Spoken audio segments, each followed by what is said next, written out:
5 a.m. upstate New York. While the world is still asleep, the gears of the American economy are already grinding. In the vast, shadowy parking lot of Walmart Distribution Center, 6096 in Johnstown, an arriving truck driver kills the engine of their personal car. The silence that follows is heavy.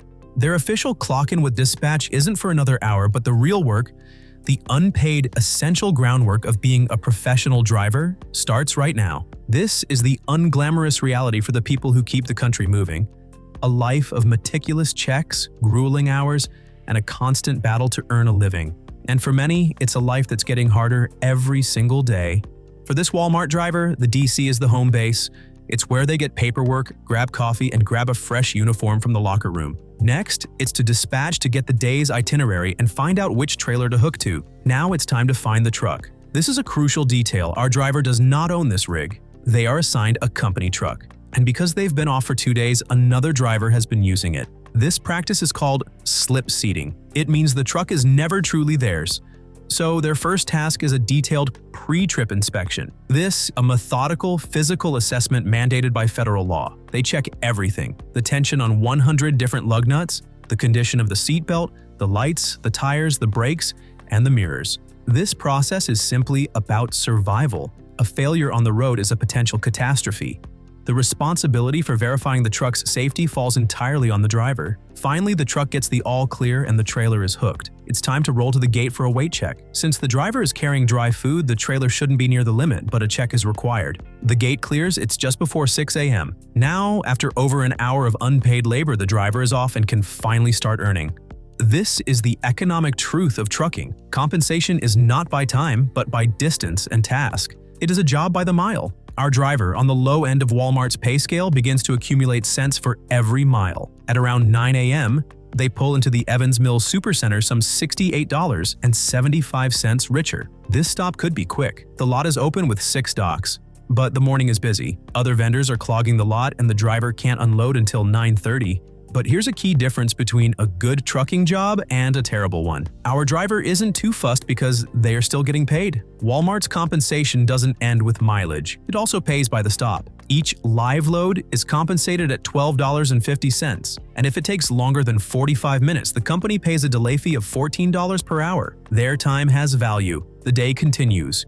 2 more stops, 2 more live loads, 86 more miles. The trailer is now empty and the driver heads back towards Johnstown. Now a new decision is made: hook a new trailer and head back out, or call it a day. For Walmart, it doesn't matter, the load will get there. This is the being your own boss aspect. However, a federal hurdle appears. The driver is destined to time out soon. Federal hours of service regulations limit driving time. After a mandated 30-minute break, they only had 2 hours to drive.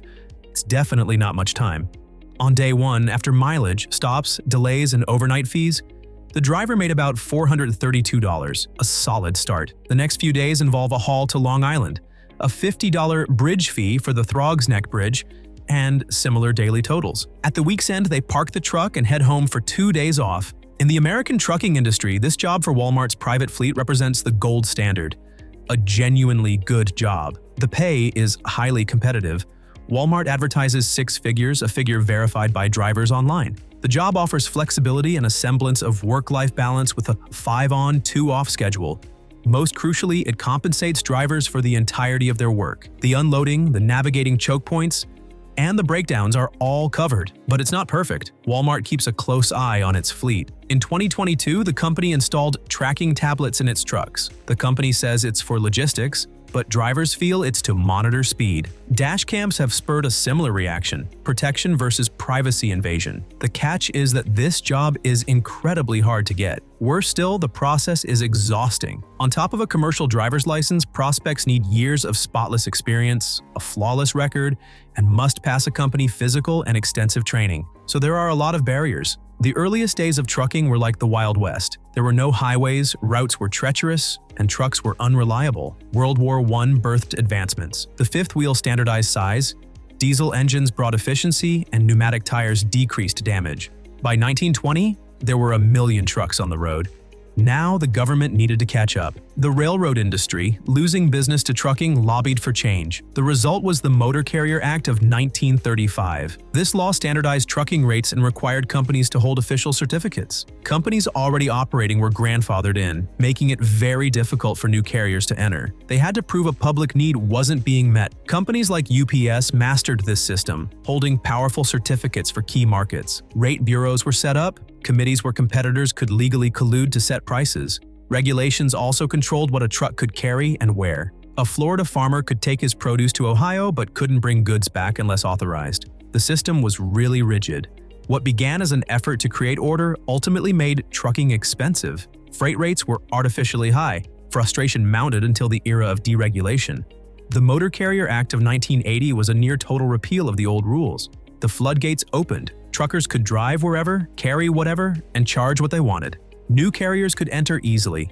So, workers flocked to the industry. The number of truckers nearly doubled from 1977 to 1996. The number of companies exploded from 20,000 in 1980 to over 500,000 today. But this intense competition had a devastating effect. A collapse in wages and a loss of union power. Consumers benefited from lower prices, but the cost was borne by the drivers. A paradox took root.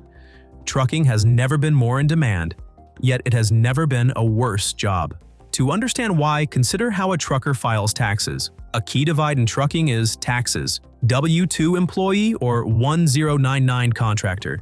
Of 3.5 million truckers, nearly half are owner-operators. The title sounds independent, but most are leased to big carriers. This means 765,000 truckers, over 20% of the workforce call themselves independent, but work for one company. The company provides the network. The driver provides the truck, fuel, maintenance, insurance, and all the risk. In the end, truckers usually bear the losses. The downsides are clearest in America's largest ports. Driving cargo from a ship to a warehouse as an independent contractor is a terrible job. Wait times are long, navigation is difficult, and bathrooms are scarce. All while waiting, idling, burning fuel, the driver earns nothing. During the COVID boom, drivers waited up to 10 hours to load, often timing out before delivering. A day of expenses for zero pay. A 2019 study put the median income for a port driver after expenses at just $28,000 a year. Poverty wages for a high-risk job. For years, labor groups have fought this, arguing, these drivers are not truly independent. Courts have begun to agree, leading to settlements for misclassification. The clearest sign of a bad job is the turnover. A staggering 90% annual rate at large carriers. The industry churns through people. This pressure cooker environment, combined with a desperate need for drivers, creates a backdrop for other systemic failures. The focus often falls on the drivers themselves, sometimes in the most tragic ways. Consider the case of Harjinder Singh. In 2024, the truck driver was accused of making an illegal U-turn on a Florida highway that resulted in a crash, killing 3 people. The incident sparked a political firestorm. The Trump administration accused Singh, a native of India, of being in the U.S. illegally, stating he had entered from Mexico in 2018. A Homeland Security spokesperson called California's policy of issuing commercial licenses regardless of immigration status asinine, a policy shared by 18 other states and D.C. to allow people to work and travel legally. California's Governor Newsom's office countered that Singh had obtained a work permit during the previous administration. Singh was charged with vehicular homicide and immigration violations, denied bond, and held on an ICE detainer. The tragedy became a political chess game, highlighting how the immense pressures and complexities of the industry can erupt into public view, with devastating human cost. Now, revolutionary change is coming, but it won't happen overnight. It will come incrementally. As it does, a question remains: will the industry correct its course, or will automation give companies more leverage? Thank you for watching, and leave your comments down below about what you think of the trucking industry.